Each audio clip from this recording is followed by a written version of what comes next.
ابھی میں مدینہ منورہ میں تھا، 27ویں کی رات تھی یا 28ویں کی رات تھی، تو ہندوستان کے کچھ لوگ تھے، ہندوستان کے کچھ لوگ بیٹھے تھے، تو انہوں نے مجھے کہا کہ جی ہمارا بڑا گروپ آیا ہوا اس میں بیان کر دیں۔ تو میں بیان کرنے گیا تو وہاں دیکھا سارے داڑھیوں والے۔ میں کہا تم سب لوگ تبلیغ والے ہو؟ انہوں نے کہا سارے تبلیغ والے، سارے ہندوستان سے سب تبلیغ والے۔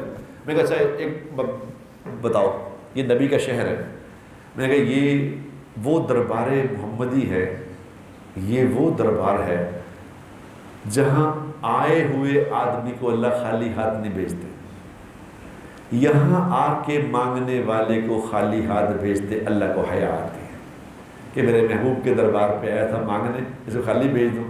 نہیں، مانگ کیا مانگ، میں کہا جو مانگو گے یہاں ملے گا، لیکن یہ سمجھ لو کہ یہاں مانگنا کیا ہے، یہ سمجھنا کہ یہاں لے کے کیا جانا ہے۔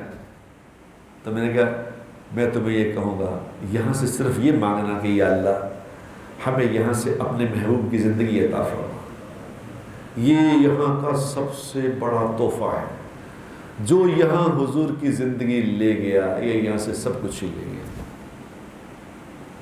تب کہنے لگے، میں کہا اپنے مان سے بتاؤ، تم لوگ سب تبلیغ کا کام کرتے ہو، مجھے ایک بات بتاؤ کہ حضور اکرم صلی اللہ علیہ وسلم جب اذان شروع ہوتی تھی تو کیا دعا مانگتے تھے؟ بتاؤ۔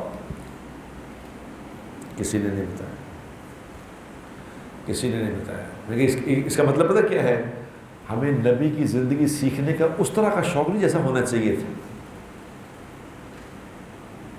حضور اکرم صلی اللہ علیہ وسلم دعا مانگا کرتے تھے، اللہم افتح اقفال قلوبنا بذکرک۔